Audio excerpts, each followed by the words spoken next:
Salut à tous. Moi, j'utilise souvent ce pseudo d'Arcosion parce que c'est celui que j'utilise un petit peu pour toutes mes activités de zine, de recherche en source ouverte, comme vous allez le voir.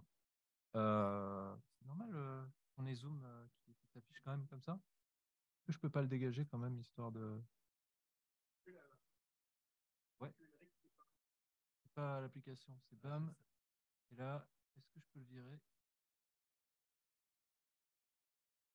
Ouais, c'est trop compliqué les boutons. Bon, en vrai, ça tient, ça tient. En vrai, on arrivera à voir comme ça sera très bien. C'est-à-dire, ah oui, tu veux que je déplace? Ok, merci. C'est beau la technologie. Euh, je vais parler un petit peu d'Ozint avec vous, si vous êtes d'accord. Ça se veut assez interactif et surtout assez accessible aux profanes, aux gens qui n'en font pas, parce que bah, vous allez le voir si ça ne frise pas. Le Zint est une activité qui est très ouverte, beaucoup plus probablement que les activités de la cybersécurité globale qu'on pourrait le penser. Et c'est vraiment quelque chose que beaucoup de monde peut se retrouver à faire au quotidien sans forcément s'en rendre compte, sans l'appeler Zint. Alors, comme d'habitude, on va rappeler les éléments un petit peu ennuyeux que sont les définitions.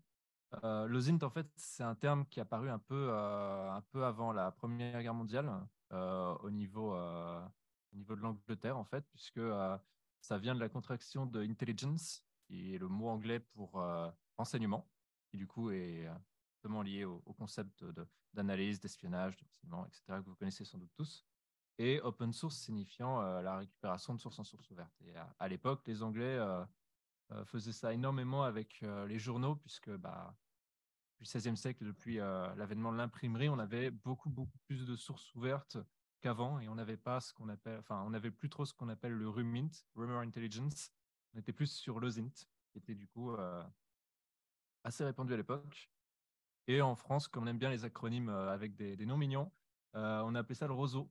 C'est l'armée française qui a choisi ce terme-là, qui est, à titre personnel, plus joli.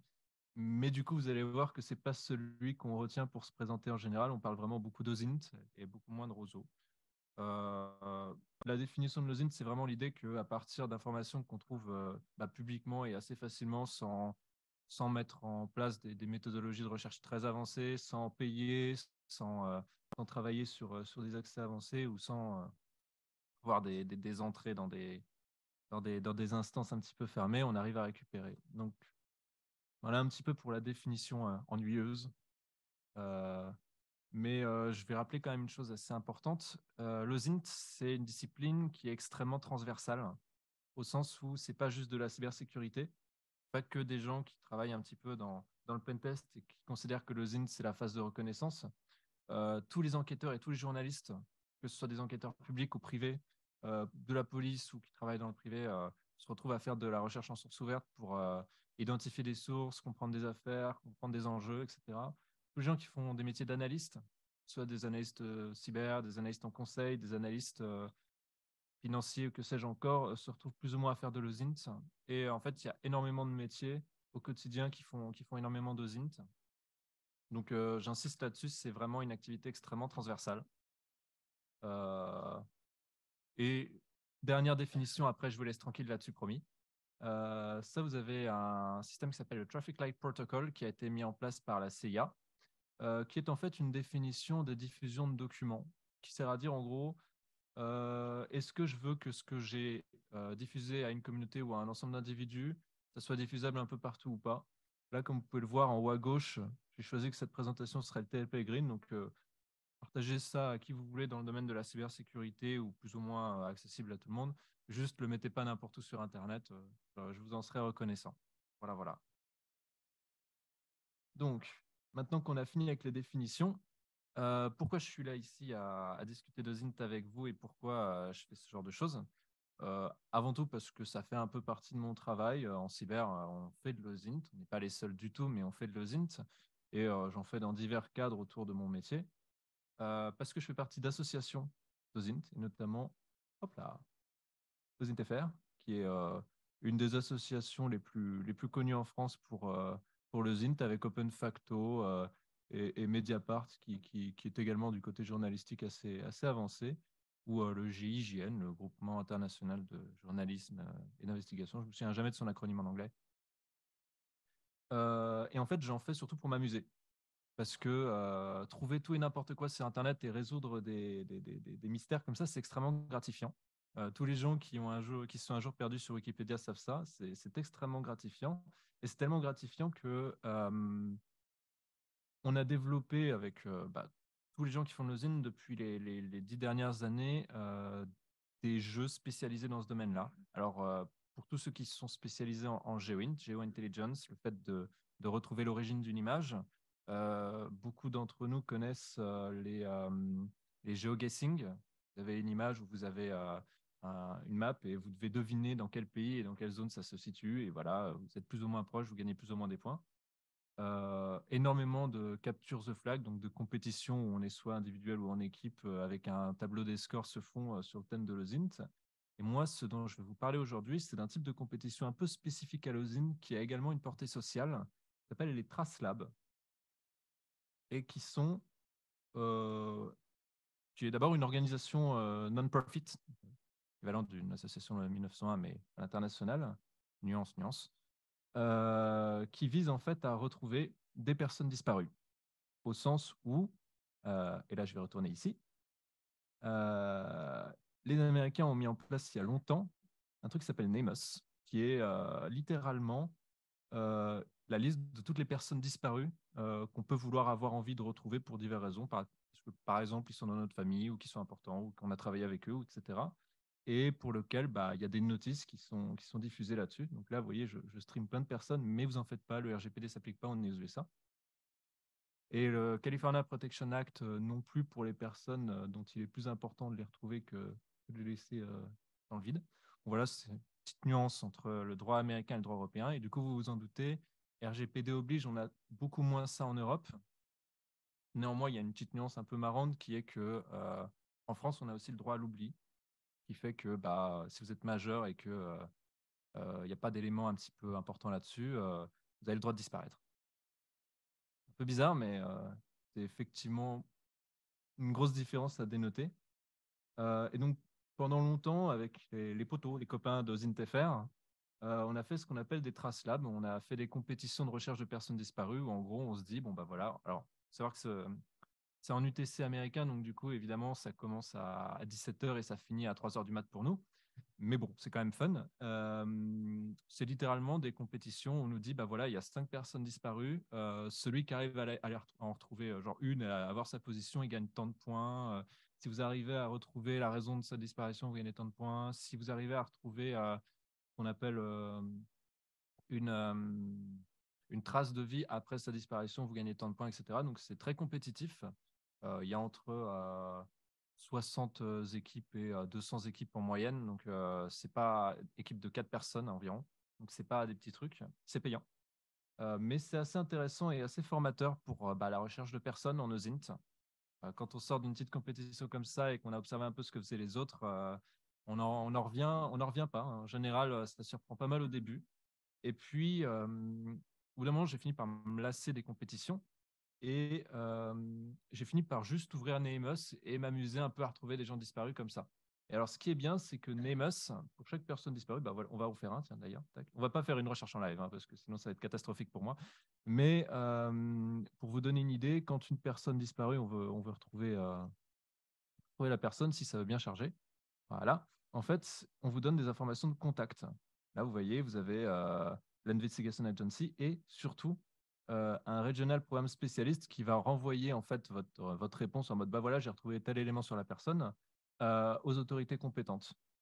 Et alors, bon, je vais en reparler, mais du coup, les Trace Labs, ça a eu un tel succès que ça a fait des petits en fait. Alors, on peut parler de l'initiative européenne Stop Child Abuse, qui est moins joyeuse que les Trace Labs parce que on recherche des actes criminels qui sont bien plus graves, mais en fait qui est bien mieux pensé dans le sens où, au lieu de rechercher des gens et donc potentiellement de rentrer dans la vie de personne, ce qui pose un petit problème du côté de la vie privée et accessoirement, quand on tombe sur des sujets un petit peu graves qui peuvent poser des problèmes de santé mentale, de stress et de soucis éthiques, euh, Europol, pardon, Europol va vous donner en fait littéralement des, des, des découpages d'objets en fait. Genre, avez-vous identifié ce vêtement? Connaissez-vous cette tasse? Ou voilà. Et en fait, si vous arrivez à retrouver des éléments liés à ça, vous allez littéralement leur permettre d'identifier des personnes qui étaient sur des photos ou de participer à aider à retrouver des actes criminels assez graves qui ont été effectués, comme son nom l'indique, sur des enfants. D'autres initiatives liées à ça ont été créées. Par exemple, Bellingcat Research Team est une team dédiée à l'étude des conflits pour lequel en fait Bellingcat qui est un journal d'investigation, euh, fait énormément la publicité et qui en gros contribue à documenter principalement du crime de guerre, mais pas que. Et You Most Wanted est un peu plus fun parce que c'est les personnes les plus recherchées d'Europol et en plus, bon voilà, je vous montre encore des têtes. Il y a des récompenses de temps en temps. Voilà, avis aux intéressés, vous pouvez gagner de l'argent. Interpol et Namus fournissent également des primes, hein. C'est en dollars et c'est un peu plus compliqué de parler avec eux, mais ça se passe bien. Donc il y en a qui ont du résultat là-dessus. Pas toujours, hein, mais il y en a qui envisageaient d'en faire leur métier aux dernières nouvelles. Donc voilà, c'est les principales raisons pour lesquelles je fais de l'usine. Je gagne pas d'argent avec ça, hein. Moi, je fais surtout ça pour le fun. Mais parfois, j'ai des bons résultats. Et du coup, je vais être obligé de rentrer un peu plus dans le détail de la recherche de personnes disparues parce que c'est ce sur quoi je me concentre. Parce que Nemos a 3 dashboards: les personnes disparues, les personnes non identifiées et les personnes non rattachées à une famille, au sens où on n'arrive pas à trouver ses proches. Les 2 autres interfaces, c'est-à-dire pas les personnes disparues, mais les personnes non identifiées, sont beaucoup plus glauques. Et donc, du coup, ça m'intéresse moins. Je pense que vous pouvez comprendre. Mais du coup, les personnes disparues, c'est beaucoup plus intéressant parce qu'on peut avoir des bonnes histoires à la fin, on peut avoir des bonnes surprises, alors que sur les autres, c'est rarement joyeux. Jamais vu quelqu'un revenir à la vie. Je vais être obligé du coup de vous parler un peu de terminologie liée à ça. Quand on recherche des personnes disparues, c'est extrêmement important de s'intéresser au dernier jour où il a été aperçu. Parce que vous allez découler de ces derniers instants de vie que vous allez arriver à capter beaucoup d'informations, notamment sur sa géolocalisation, qui va donc vous permettre de parier un petit peu sur où est-ce qu'il faut aller chercher, sur ce qu'il était en train de faire, avec qui il était en train de parler, vers où il était en train d'aller. Enfin, il y a énormément d'informations qui dépendent de ce qu'on appelle le DLASN. Et donc, du coup, dans les Trace Labs, ça rapporte pas mal de points. Les preuves de vie, ce qu'on appelle une proof of life, c'est une preuve comme quoi la personne a été active après sa disparition. Alors, ça peut se trouver souvent sur les réseaux sociaux et sur les sites web à partir du moment où vous commencez à bien tracer le profil d'une personne. Donc, c'est assez intéressant. Et une fois que vous avez les proof of life, vous devez vous faire une chronologie. En fait, vous dites, bah, OK, j'ai retrouvé la personne active un jour après sa disparition. C'est intéressant, mais le problème, c'est que là, il a disparu depuis 2 mois, donc c'est pas fou. Et là, j'ai une nouvelle preuve de vie à day plus 12, donc du coup, c'est beaucoup plus intéressant. Il faut que je me concentre là-dessus, etc. C'est assez intéressant et il y a un petit distinguo à faire. Les personnes disparues peuvent disparaître contre leur volonté ou pour des raisons inexplicables, on va dire, ou ne veulent pas forcément être retrouvées. Donc du coup, en général, quand vous ne voulez pas être retrouvé et que vous disparaissez, soit vous faites sauter votre compte Facebook, soit vous créez un second compte Facebook si vous voulez continuer à parler à des gens, mais vous ne gardez pas le même compte Facebook en publiant des photos en mode haha, trop bien, je suis à la plage. Du coup, on fait ce qu'on appelle du pivoting, qui est vraiment un terme qui vient du cyber pour une fois, qui est la capacité à permuter, à passer d'une identité un peu publique, sur laquelle on a le nom de la personne rattachée, on sait que c'est elle, à des identités qui appartiennent à la personne, mais sur lesquelles elle s'est volontairement soit cachée, soit elle a un petit peu, via du pseudonymat ou de l'anonymat, essayé de planquer ses affaires. Et il y a un point très important pour parler quand même un petit peu de la recherche de personnes disparues. Quand une personne ne veut pas être retrouvée, c'est très très important de ne pas lui montrer qu'on la cherche. Parce que si vous lui montrez que si elle reçoit par exemple un email de reset de mot de passe et qu'elle se dit bah tiens, il y a quelqu'un qui a essayé d'accéder à mon compte, elle va essayer d'effacer des informations, elle va essayer de se planquer un peu plus. Et donc du coup, non seulement vous allez effacer des traces, vous allez effacer des indices, mais en plus, vous pouvez potentiellement faire une entrave à une enquête de police, ce qui est beaucoup plus grave. Donc c'est très important de rester passif, de ne faire aucune action qui pourrait laisser penser à la cible ou à une quelconque personne autour d'elle que quelqu'un est en train d'investiguer sur elle. Donc j'ai parlé rapidement de la chronologie de disparition, je me suis avancé. Et du coup, pour parler concrètement de comment ça se passe, c'est énormément de recherches en source ouverte. On tape le nom de la personne sur Google, on voit ce qu'on arrive à trouver. De recherches sur les réseaux sociaux, une fois qu'on a des pseudos, une fois qu'on a un visage, une fois qu'on a des indications sur comment la trouver, une fois qu'on sait dans quelle ville elle habite, etc. Et aussi énormément de GeoInt à partir du moment où il y a une photo avec une géolocalisation. Là, on peut y aller, on peut commencer à regarder, OK, il était à peu près là, il a une voiture, il était dans telle direction, le jour était levé depuis telle heure, enfin voilà, il y a de tout et n'importe quoi. Et donc, du coup, c'est une activité très gratifiante parce que plus vous avancez, plus vous avez du potentiel de retrouver une personne, puisque si elle est vivante et qu'elle est encore active sur les réseaux sociaux, et qu'elle publie ou que quelqu'un publie pour elle ou que quelqu'un dans son entourage nouveau, on va dire, publie, bah, vous avez toujours de plus en plus de potentiel d'avoir un indice sur sa réelle géolocalisation, son emplacement, ce qui est un petit peu le but de la recherche de personnes disparues.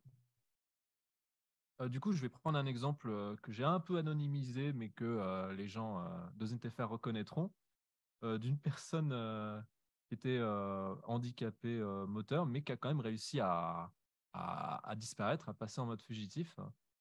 Ça nous a surpris au début, où en fait, lors de la disparition, on arrivait à peu près à retrouver, bah, via un équivalent à Instagram, un autre réseau social assez proche, des photos de la personne avec sa famille. Et en fait, ou lorsqu'elle a disparu, peu avant, elle se plaignait pas de sa maison d'accueil, mais de son hôpital pour personnes handicapées. Et où en fait, elle est partie basiquement à un match de hockey. Et juste avant sa disparition, elle a laissé des messages un peu bizarres sur les réseaux sociaux. Euh, et en permutant sur un second compte privé qu'on avait découvert avec pas mal de travail, on est parvenu finalement à retrouver des images à Day plus One avec de vieux amis de la personne et à Day plus Three des images avec la famille qui avait déclaré la disparition. Et une fois qu'on a renvoyé ça à Nameless, qui est du coup ce message-là, on a eu la très bonne surprise de voir la notice supprimée, purement et simplement. Alors, on ne sait jamais trop, des fois, si c'est résolu ou si c'est mal fini, parce qu'il nous donne rarement les détails de l'enquête. Il les publie parfois aux journalistes, mais rarement il les donne en direct aux investigateurs. Mais en surveillant les notices et en voyant si elles existent toujours, on a des très bonnes surprises souvent. Et là, bah, du coup, c'était il y a un an et je suis allé vérifier le profil de la personne. Elle va très bien et on est très content pour elle. Voilà un petit peu pour la théorie. Là, j'ai vraiment parlé que de théorie en parlant rapidement d'un exemple anonymisé. Le sujet de la conférence, ce n'est pas la recherche de personnes disparues, c'est la surveillance de masse accessible à tous via le ZINT. Alors, comme on a fait énormément de recherches sur les individus, on est plutôt légitime à parler de surveillance de masse, qui est donc le point que je vais présenter en commençant par vraiment rappeler les méthodologies d'enquête sur les personnes et comment est-ce qu'on travaille. Alors, en réalité, il y a d'abord une espèce de guerre entre les gens qui pensent que l'OSINT, c'est des outils, et ceux qui réfléchissent en termes d'état d'esprit et de mindset. En fait, quand vous faites une investigation, euh, l'état d'esprit dans lequel vous faites et les idées, les a priori et la capacité à pas forcément en avoir et l'approche que vous allez avoir est probablement aussi important, si ce n'est plus, que vos capacités de recherche informatique. Tant que vous n'êtes pas palmipède, vous avez généralement pas trop de problèmes à utiliser Google et à rechercher sur les réseaux sociaux. On fait tous un petit peu du reste de nos jours. Donc du coup, en général, c'est avant tout la façon dont on va réfléchir à comment est-ce qu'on recherche quelque chose qui est importante. Donc du coup, les gens dans le monde de l'OSINT se sont beaucoup concentrés sur la création de ce qu'on appelle de diagrammes de recherche, où par exemple on dit, OK, bah, j'ai une personne, j'essaie de trouver, mettons, sur un réseau social parfaitement au hasard, Facebook, j'essaie de trouver dans sa liste d'amis tous les amis potentiels qui peuvent nous intéresser, j'essaie de retrouver toutes ses fréquentes localisations dans ses photos, j'essaie de retrouver et d'identifier son véhicule si j'ai la moindre plaque de véhicule ou la moindre identification de véhicule, parce que c'est généralement avec ça que les gens disparaissent. Et si on retrouve le véhicule, on a des indices sur pourquoi est-ce qu'il a disparu ou comment il est, et du coup, à quelle vitesse il se déplace. Donc ça joue aussi sur le GeoInt. Voilà. On essaie de bien identifier l'apparence de la personne. Est-ce qu'elle a des tatouages? Est-ce qu'elle a des noms d'utilisateurs? Est-ce qu'elle a des emails spécifiques, etc. Et alors, du coup, il y a un lien là-haut que j'ai oublié, je ne sais pas ce que c'est. Ah, ok. C'est la liste des diagrammes. On en fait pour un petit peu tout et n'importe quoi. Là, par exemple, j'en ai un pour Twitter. Ozine Dojo est une très bonne référence sur ça, hein, et vous en faites pas, vous aurez les slides après, peut-être sur le site de Lozirs. pas idéal. Donc, vous avez des diagrammes pour un peu tout et n'importe quoi qui fournissent en fait des idées de quoi regarder en fonction de ce que vous voulez chercher. Donc, c'est très utile pour élargir un petit peu notre champ d'investigation et s'ouvrir l'esprit quand on fait des recherches. Parce que c'est avant tout avec un esprit ouvert qu'on arrive à trouver un maximum d'informations. Alors là, désolé pour ceux qui, voilà, ceux qui n'aiment pas la 3D et les effets un peu de style comme ça, il va y en avoir encore quelques-uns, mais vous n'allez pas avoir beaucoup de tourbillons, vous en faites pas. J'ai parlé de pivoting. Ce que j'aime utiliser en français, c'est permutation. Je suis peut-être l'un des seuls à le dire, donc désolé, j'ai mes propres expressions, mais j'aime beaucoup l'idée de faire des permutations d'un nom d'utilisateur à un autre, etc. Et donc, c'est très important quand vous faites de la recherche de personnes disparues de faire ça, parce que souvent, les gens, ils n'ont pas qu'une vie sur Internet. Ils ont plein de vies, plein d'identités et plein de gens avec qui ils communiquent. Et ils s'imaginent que leurs identités ne sont pas liées. Mais ils n'ont qu'un seul cerveau. Donc, ils font tout le temps des erreurs qui permettent de lier les identités entre elles. Ils inscrivent le même mail sur différents sites avec différents noms d'utilisateurs.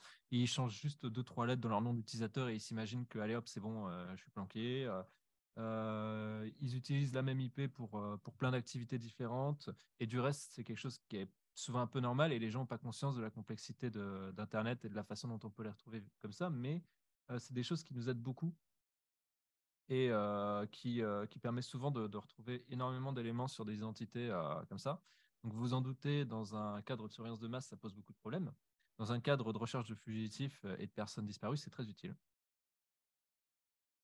Et donc, du coup, je vais vous faire un petit florilège d'outils qu'on utilise. Du coup, je n'ai pas parlé de mindset parce que je parlais de toutes les méthodologies juste avant. Là, je vais rentrer un peu plus dans les détails des outils pour vous montrer à quel point c'est, une fois qu'on sait, une fois qu'on a pris des habitudes, c'est assez facile de faire des permutations. Très rapidement, un outil que j'aime beaucoup qui s'appelle Ghunt. Littéralement, vous entrez une adresse mail, il va taper les API de Google, il va vous sortir par exemple tous ses commentaires sur Google Maps. Ça peut être très utile parce que Google Maps, c'est de la géoloc. S'il y a un seul commentaire, un seul like, un seul moment où il a mis un bon avis dans un restaurant après sa disparition, vous avez gagné. Vous avez du daily last seen avec de la géoloc, vous passez instantanément dans les starting blocks. Un autre point très intéressant, vous avez Last Profile Edit. C'est un paramètre qui est hyper intéressant parce que c'est un truc que donne automatiquement Google. Et il suffit que vous ouvrez votre Android, votre portable avec Android et que vous allez sur n'importe quelle API un petit peu proche de Google et il va mettre ça à jour. Donc, vous n'avez même pas besoin de vous connecter à un réseau social. Vous ouvrez votre téléphone, je ne sais pas, pour regarder un vieux SMS. Bam, mise à jour, day last seen, obtention d'informations sur est-ce que la personne est en vie ou pas, ou du moins si son portable est encore utilisé ou pas. Sachant qu'il faut que le téléphone soit déloqué pour ça, hein. Voilà. Ça donne des informations qui sont vraiment assez utiles. Et puis, généralement, ça permet de permuter sur d'autres choses que Google Maps. On peut trouver des comptes YouTube, on peut trouver des indicateurs de téléphone. Là, vous avez des firmware, par exemple. Donc, ça permet de confirmer le rattachement d'un téléphone à un compte Google. C'est assez pratique. C'est un outil vraiment pratique, mais pas autant que ceux qui permettent de lister la totalité des noms d'utilisateurs sur l'ensemble des sites web pour un nom d'utilisateur donné. Donc, du coup, Sherlock et Maigret, c'est un peu les deux gros outils du moment. Alors, bon, j'ouvre une parenthèse, mais il y a un drama en ce moment comme quoi Maigret aurait piqué une partie du code de la base de données de Sherlock. Mais bon, j'avoue que les histoires autour de l'OSINT, il y a beaucoup de drama parce que bah, c'est beaucoup de recherche et d'investigation et de gens qui bricolent là-dessus. Il y a beaucoup de compétitivité aussi parce que bah, c'est un domaine qui est assez naissant d'un point de vue technique. Et là, je vous montre des outils, mais le même genre de service en ligne existe. C'est-à-dire que pour ça, vous avez un outil qui s'appelle Epios, qui est géré par l'une des pontes de l'OSINT, dirais-je, qui permet de le faire depuis le web. Epios.org, bam, vous y allez, et bam, vous pouvez faire la même chose que ça. Et pour Sherlock Maigret, vous avez Namecheck qui est assez connu, qui permet littéralement de taper un nom d'utilisateur et de voir partout où il est. Donc ça se fait, y compris quand vous n'avez pas des doigts crochus d'informaticien capable de faire tout et n'importe quoi. Avec des compétences en cyber très limitées, ça peut complètement faire des ravages. Et généralement, quand on fait de l'énumération, vous voyez une personne qui dit qu'il va utiliser le même mot de passe sur, je sais pas, sur son compte LinkedIn, son même mot de passe, son même nom d'utilisateur sur son compte LinkedIn et sur son compte Minecraft, et qui se dit personne va aller jamais regarder sur api.mojang.com. Spoiler alerte, on le fait tous dans le monde de l'OSINT. C'est même un réflexe. Je vous ai parlé de permutation un peu générale avec des outils.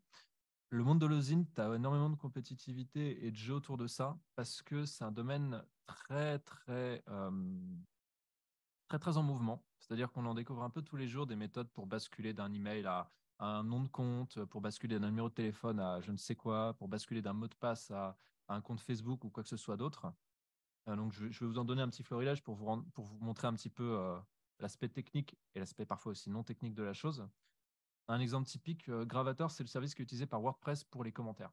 En gros, quand vous faites un commentaire sur WordPress et que vous créez un compte, ça vous crée un compte Gravatar avec une image de profil qui est repartagée sur tous les blogs WordPress que vous avez. Donc, à chaque fois que vous bloguez ou à chaque fois que vous postez un commentaire sur un blog, ça part là-dedans, à partir du moment où vous devez vous créer un compte. Le truc, c'est que si vous avez un email, le HMD5, l'opération cryptographique qui permet d'avoir un hash à partir d'une chaîne de caractères, le HMD5 de votre email, il est dans l'URL en fait de votre compte Gravatar. Donc ça veut dire que si j'ai votre email et que vous avez un compte Gravatar, j'ai juste à transformer votre email en HMD5 et à le passer dans le Gravatar pour obtenir instantanément votre compte. Et à contrario, si je sais que vous avez un compte Gravatar et que j'ai votre compte Gravatar, je peux brute forcer le HMD5 pour obtenir votre email. C'est vraiment 10 minutes. Ok, je vais accélérer. Un truc assez comique en ce moment qui est assez important. Alors, du coup, j'insiste, il y en a pas mal des permutations qui sont actives. Les numéros de téléphone, on peut maintenant, avec le reset de mot de passe de Google, basculer d'un numéro de téléphone à un compte Google. Ça peut faire des ravages. Dans le même genre, à partir du moment où vous mettez le numéro de téléphone de quelqu'un sur votre portable, dans votre liste de contacts, vous avez sûrement remarqué, si vous avez Signal, Telegram ou WhatsApp, qu'il apparaît dans vos contacts WhatsApp. Et souvent, il apparaît avec un pseudo, qui vous permet donc de permuter sur un pseudo et d'aller rechercher via les outils que j'ai montrés précédemment ou Namecheck, le pseudo sur Internet. Et donc voilà, il en existe des centaines de permutations et c'est un milieu où on se challenge tous et où on garde tous des petites permutations secrètes parce que de temps en temps, il y en a qui sautent. Facebook en a fait sauter quelques-unes récemment. Et du coup, une fois qu'on a fait tout un tas de permutations, le problème, c'est que pour retrouver une personne disparue, on ne surveille pas que la personne, en fait. On surveille tout son réseau. Parce qu'il peut potentiellement avoir fugué chez une tante, il peut potentiellement être lié à une activité criminelle. Donc, on est obligé, en fait, de ne pas surveiller qu'une personne, mais on est obligé de surveiller une masse de personnes, en fait. Ce qui est problématique, puisque du coup, vous avez votre travail qui est multiplié par le nombre de personnes que vous devez surveiller. Alors ça s'automatise heureusement, il y a des outils pour ça qui sont déjà un peu plus touffus, parce que là je vous ai parlé de services en ligne ou d'outils un petit peu CLI qui sont équivalents. Là on parle d'outils qui doivent faire de la collecte et qui se retrouvent limités par les réseaux sociaux qui disent bah écoute, j'ai pas envie que tu copies littéralement toute ma base de données comme ça, quoi. C'est pas très propre. Et du reste, c'est pas très autorisé par mes CGU, par mes règles. Du coup, par exemple, pour collecter Twitter, on utilise souvent Twin, qui a un vrai outil de collecte Twitter qui est utilisé notamment par tous les chercheurs des informations. C'est assez utile. Et pour Instagram, on a un outil fait par un Français qui s'appelle Aet, qui est assez génial parce qu'en plus d'être capable de collecter tous les comptes Instagram que vous voulez, il va vous donner le compte qui est le plus susceptible d'être un second compte d'une personne sur Instagram. Donc, c'est déjà un moyen de permuter en lui-même et de trouver des identités privées de personnes comme ça qui veulent rester planquées. Le truc, c'est qu'une fois qu'on a plein de profils à surveiller, parfois on peut se retrouver à ne pas retrouver la personne parce que elle n'a pas été active. Et donc elle va être active ou un de ses contacts va la trahir accidentellement en prenant une photo où il est dans le cadre en fond, etc. Et donc pour trouver ces informations-là, il faut surveiller tout ce beau monde dans le temps et devenir un peu une espèce de malade qui entretient des théories du complot absolument terribles. Mais bon, c'est un effet secondaire de l'osint. Ça se fait de manière relativement accessible pour pas mal de choses. Là, vous avez un exemple avec une personne qui a disparu que j'ai mis dans mes alertes Google parce que elle a de l'activité sur Google. Euh, Ça m'envoie. Alors là, j'ai réglé en flux RSS, mais ça m'envoyait des emails avant à chaque fois qu'il y avait une nouveauté sur la personne sur Google, ce qui est assez pratique et parfaitement accessible aux profanes. Euh, de manière un peu plus compliquée, vous avez ce qu'on appelle des agrégateurs d'actualité, payants ou gratuits, accessibles en ligne ou mettables sur vos machines, qui vous permettent de surveiller l'activité de personnes du moment que vous savez comment récupérer des liens d'actualité sur les personnes. Alors ça se fait sur certains réseaux sociaux, il y en a d'autres où c'est très difficile. YouTube, c'est assez facile, Medium, les systèmes de blogs, c'est très facile. Dès que vous rentrez sur du Facebook, dès que vous rentrez sur du Twitter, généralement, ils n'aiment pas ça parce que ça facilite la collecte d'informations et l'information, en fait, c'est leur gagne-pain, en fait. Puis enfin, le next step, quand vous n'avez pas d'autre solution, c'est de coder votre propre système. Alors ça, c'est un système qui m'a fallu 2 ans pour fabriquer, qui est pas évident et que j'ai fini par abandonner parce qu'il me prenait trop de temps. Où en gros, on a littéralement des systèmes de surveillance de profil qui m'alertaient quand un profil était modifié. Et l'idée, c'est que pour ça, il fallait que je mette en place une infrastructure de code, il fallait que je mette en place du déploiement périodique, il fallait que je mette en place plein de petites machines avec plein d'IP différentes pour éviter que les réseaux sociaux me bannissent, détruisent mes IP ou qu'il y ait des gens qui portent plainte contre moi. Donc c'est absolument terrible. Et il me fallait un connecteur mail en plus. C'était une horreur. Ça, voilà. C'est pas accessible aux profanes du tout. Donc la surveillance de personnes, ça va. Automatiser la surveillance, ça devient coton. On est presque à la fin. Et du coup, automatiser la surveillance, ça veut aussi dire scale, monter d'échelle, surveiller une personne, 10 personnes, 100 personnes, 1000 personnes. Alors là, je vous ai mis un truc assez comique qui représentait bien mon état d'esprit lorsque j'ai voulu mettre en place mon premier bot de collecte, où en fait j'ai découvert que c'était super dur, qu'il fallait faire du développement logiciel, puis qu'il fallait commencer à trouver un endroit où l'héberger, parce que je ne pouvais pas faire ça sur mon PC, puisque je n'allume pas mon PC H24. Qu'ensuite je découvrais que mon bot il réagissait plus comme je voulais, qu'il a commencé à prendre sa propre vie, que des gens en ont pris le contrôle et que du coup je suis poursuivi par la justice et que je dois m'enfuir aux États-Unis. Enfin, c'est une horreur, une horreur. Ça marche pas.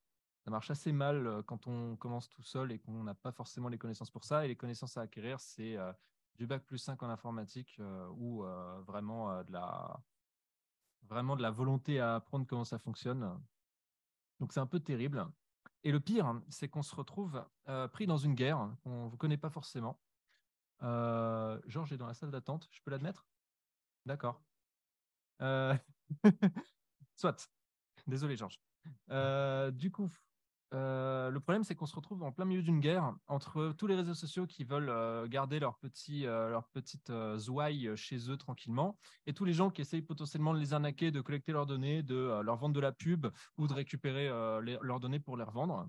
Et donc, autour de tout ce beau monde, moi, je veux juste retrouver des personnes disparues, mais le problème, c'est que les réseaux sociaux et toutes les sociétés de protection que j'évoque là, les sociétés qui font de la CTI, la Cyber Threat Intelligence, les sociétés qui font de la protection contre les bots, sont bien incapables, et je leur en veux absolument pas, elles sont bien incapables de me distinguer des autres. Il n'y a pas une pancarte disant ouais, moi je suis gentil, vous en faites pas, je fais ça pour des raisons éthiques. Euh, du coup, ça scale pas pour des raisons beaucoup plus techniques, et là je vais un peu rentrer dans des sujets touffus. C'est parce que les réseaux sociaux font en sorte de limiter un maximum la notion de collecte en mettant. Alors, les méthodes les plus simples, c'est du rate limit. En gros, vous avez droit, par exemple, sur, euh, sur Facebook, en caractère de recherche, sur le moteur de recherche sur Facebook, vous avez droit à 6 millions de recherches par jour. Si vous les dépassez, vous êtes bloqué et votre compte est banni. Donc, c'est des exemples comme ça. Si vous voulez vous créer plusieurs comptes, c'est des numéros de téléphone ou rien. Là, j'en ai la preuve, hein. Pour ceux qui se demandent, parce qu'il y a beaucoup de débats sur comment faire plein de comptes sur Facebook, Facebook dit publiquement ma méthode pour se protéger et limiter le nombre de comptes qu'il y a dessus, c'est les numéros de téléphone. Donc, ça veut dire qu'il faut que vous achetiez plein de lignes téléphoniques si vous voulez faire plein de comptes Facebook, c'est une horreur. Euh, Ils mettent en place souvent des API qui, du coup, leur permettent de limiter l'accès à l'information et surtout de la faire payer. Donc, moi, à titre personnel, je ne compte pas payer pour retrouver des personnes disparues. À part si c'est des personnes de ma famille, et encore, pas très très fidèle à ma famille, je suis désolé.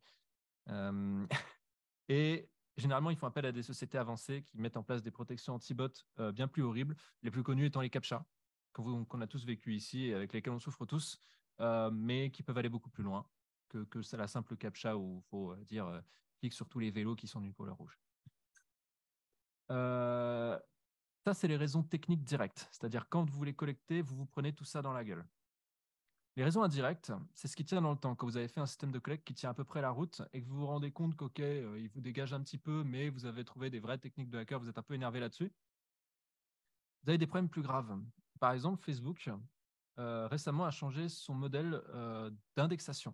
Ça veut dire en gros que chaque élément sur Facebook a un identifiant unique. Manque de bol, en 2021, l'identifiant unique, il passe des chiffres de 12 caractères à 62 caractères, chiffres et lettres compris. Donc, si vous vous êtes créé une base de données avec des chiffres seulement, vous êtes bon pour une grosse migration et vous arrachez tous les cheveux de la tête jusqu'à ce que ça fasse un gros trou. Voilà. Alors ça, c'est un peu une private joke, mais bon. Euh, vous n'avez pas de garantie sur la structure des données. Là, j'ai donné l'exemple avec la notion d'hétérogénéité de l'information sur Facebook, mais par nature, l'Internet n'est pas structuré. L'Internet est déstructuré et vous ne pouvez pas garantir que l'information que vous allez collecter, elle sera toujours du même format, elle sera toujours dans le même encodage, elle sera toujours de la même forme, les gens n'auront pas mis leur nom à la place de leur prénom. Enfin, c'est basiquement du n'importe quoi. Et deux autres points beaucoup plus prosaïques. Plus vous collectez de l'information à des fins de surveillance, plus vous avez besoin de stockage. Donc, le résultat, c'est des piles de disques durs qui s'entassent chez moi. Et qui dit stockage dit acheter des disques durs, mais qui dit mettre en place une infrastructure de collecte dit de l'argent, parce qu'il faut acheter les noms de domaine, il faut acheter les IP, il faut acheter les serveurs de stockage, il faut acheter, il faut acheter le trafic réseau, il faut acheter tout, en fait. Et donc, du coup, ça ne tient pas. Ça ne tient pas la route si vous n'êtes pas un État avec beaucoup de moyens. Mais même un État avec beaucoup de moyens, tant qu'il ne s'appelle pas Mark Zuckerberg et qu'il n'est pas sur le métaverse, et bah, basiquement, il ne peut pas tout collecter parce que les réseaux sociaux vont lui dire bah, en fait, non, tu ne me prends pas ma donnée comme ci, comme ça. Et surtout, tu ne vas pas le faire en dehors des gens qui sont sur ta population. Et bah, du coup, ils sont tributaires en fait, des sociétés qui sont derrière. C'est sans doute pour ça que bah, du coup, des États comme la Chine sont très réfractaires aux réseaux sociaux étrangers, la Chine ou la Russie du reste, et qu'il y a plein de réseaux sociaux liés à ces États-là qui ont des optiques de sécurité beaucoup plus abaissées que les systèmes européens et américains, pour lesquels on voit souvent les permutations disparaître très vite quand on en trouve des vraiment intéressantes, alors que ça doit faire à peu près 6 ans que sur VContact, on peut rentrer le numéro de téléphone de quelqu'un et basculer sur son compte automatiquement. Voilà, c'est un exemple typique de permutation qui reste depuis très longtemps, sur lequel tout le monde gueule et qui est problématique. Du coup, la conclusion, bah, vous la voyez, elle est assez limpide. La surveillance ciblée, ça marche même plutôt bien, avec des très faibles capacités, voire même pas de capacité en cybersécurité. On peut arriver à surveiller des gens très facilement. Il faut juste avoir du temps. C'est le chômage.